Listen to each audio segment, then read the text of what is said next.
Olá pessoal, aqui é o Anderson.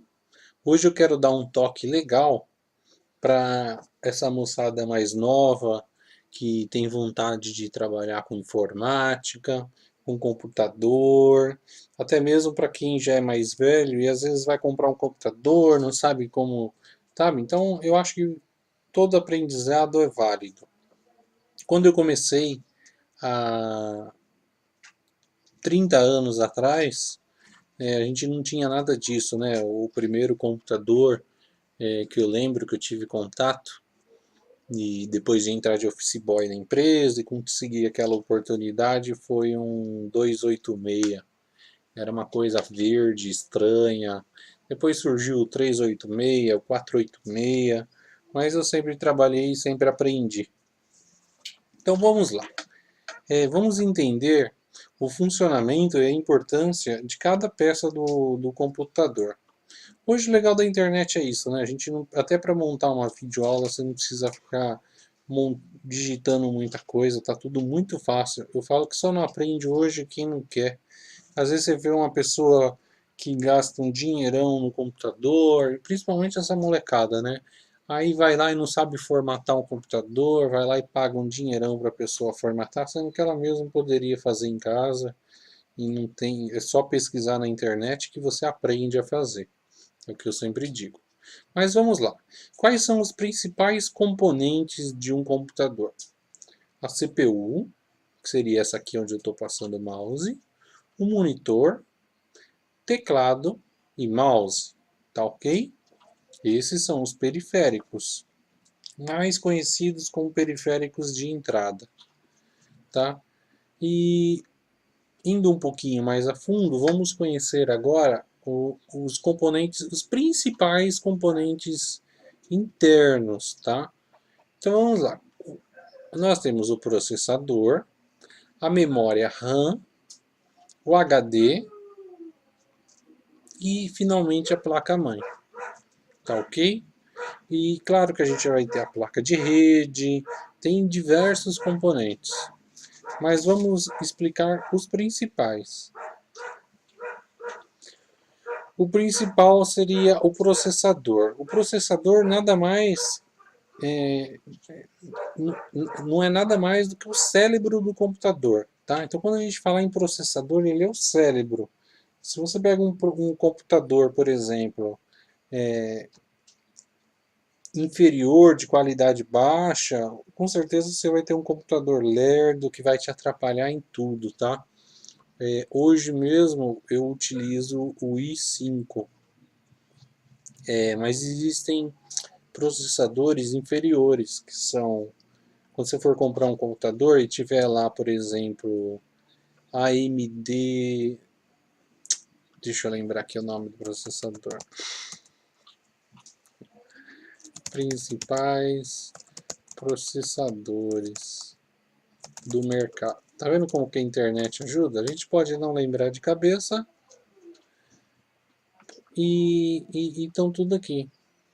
Mas já antes de abrir, como a minha memória já não está tão boa, os principais processadores são o AMD, o Celeron, que não está aqui, você entendeu? Esses são os mais baratos. E os melhores são os processadores da Intel. Então, tudo que você vê Intel é melhor, tá ok? Quando você for comprar um computador e tiver lá AMD ou Celeron, que não está aqui na frente, na tela agora, com certeza vão ser computadores muito mais baratos, mas serão muito inferiores também, tá? E claro, quando você for comprar um Intel, por exemplo, você não necessariamente não precisa investir no último, que é um i7, né? O meu mesmo é um i3 e funciona muito bem, atende perfeitamente praticamente tudo, tá ok? Mas voltando aqui aos componentes, vamos lá. O segundo componente que nós vamos falar agora é memória RAM. O que seria a memória RAM? É uma memória volátil, ou seja, uma memória temporária para armazenar dados. Né? É como se fosse um pensamento. Né? explicando assim, pensamento é aquela coisa que vai e passou. Tá? Então, a memória RAM nada mais é do que isso. É bem diferente da memória fixa, que seria um HD, um pendrive, você entendeu? Uma memória permanente. Aí você vai comprar um computador, tem lá 1 GB RAM, 2 GB RAM. Isso aí basicamente assim, quanto mais GB RAM tiver, melhor vai ser o seu computador, mais rápido ele vai ser, porque ele trabalha em conjunto com o processador que nós acabamos de falar. Tá ok? Geralmente, quando você vai comprar uma máquina, eles já põem o mínimo lá, o básico para essa máquina estar funcionando. Quanto ao HD, vale a mesma informação. A diferença é que o HD, os dados, todos aqueles arquivos de Excel, planilhas, fotos, tudo que você baixa e salva fica armazenado no HD. Ou seja, hoje o legal é isso, né? Um HD, uma máquina que você compra já sai no mínimo com 500 GB de HD, 1 TB. Então, assim, dá para gravar muita coisa, né? Antigamente não tinha esse espaço todo. Então, a função principal do HD é essa, é armazenar os seus arquivos. Claro que junto com o HD é, é fixado o sistema operacional, né? O computador ele precisa de tudo isso aqui que você está vendo, essas placas que ficam dentro do computador, ela precisa, para poder ligar o monitor, um botão que você aperta aqui no mouse ou no teclado, ele é interpretado por alguma coisa. Essa alguma coisa é o software, tá ok? Então, o que faz todos esses componentes funcionar é o software. Ou seja, e quais são os principais softwares do mercado para fazer um computador funcionar? Hoje, basicamente, é o Windows ou o Linux, tá?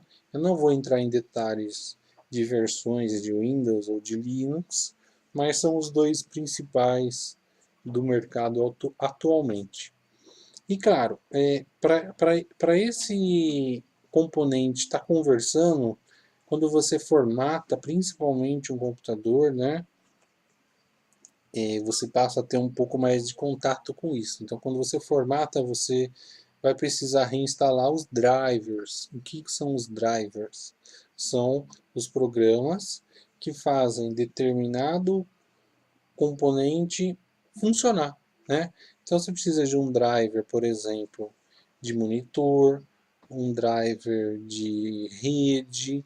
Se você não instalar esses drivers, o seu computador vai funcionar de forma irregular. Às vezes você pega um vírus na internet, tá? Esse vírus, como os caras são muito bons, eles sabem que se detonar um driver de rede seu, a sua máquina para de funcionar. Ou se ele detonar um driver de Windows, já era, você tem que formatar sua máquina.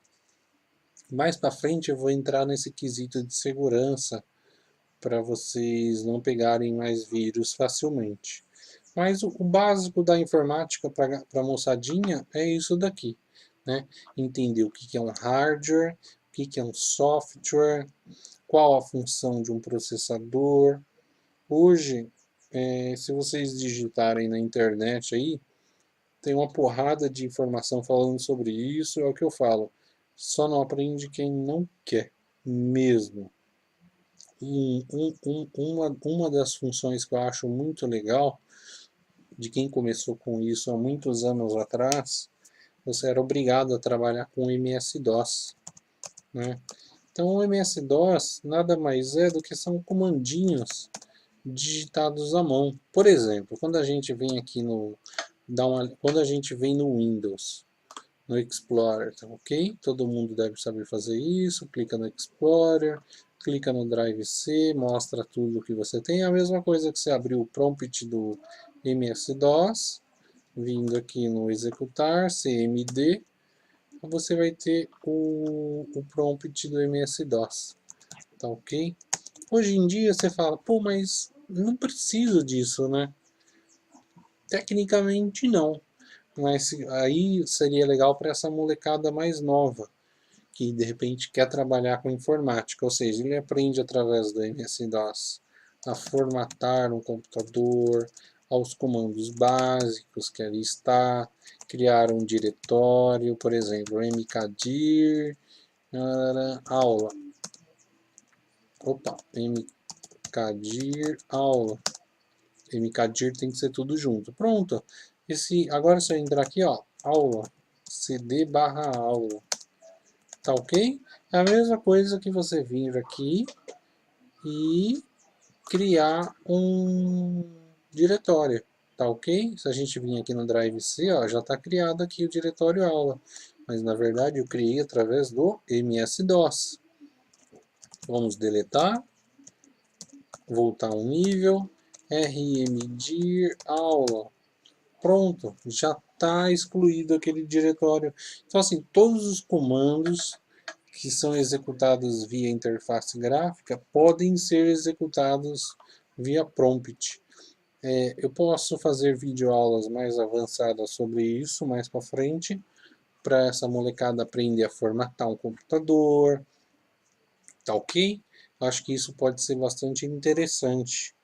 Se alguém tiver interesse, basta clicar em curtir e falar que eu quero a aula, que eu preparo as videoaulas para vocês. Então fica aí algumas dicas muito básicas sobre o básico de informática, tá ok? Eu coloquei vários itens aqui como criar pastas, excluir uma pasta, o que é um diretório, Internet Explorer. Então, caso alguém se interesse e tenha vontade em aprender, eu posso criar essas videoaulas, principalmente nessa parte de quesito de segurança, né, de informação, que hoje em dia, ao mesmo tempo que ficou fácil você aprender a fazer coisas boas, o pessoal aprendeu a fazer coisas ruins, principalmente através do Facebook. Essa semana mesmo, essa semana não, algum tempo atrás, vamos dizer, tentaram roubar a senha minha do Facebook. E claro que eu não caí nisso porque eu tenho um certo conhecimento de informática. E eu imagino que essa pessoa que tentou fazer isso comigo já deve estar fazendo com muita gente aí na internet. Tá ok? Fica um abraço. Esse é o toque do Anderson, mais conhecido como Rei do Dog. Um abraço para todo mundo.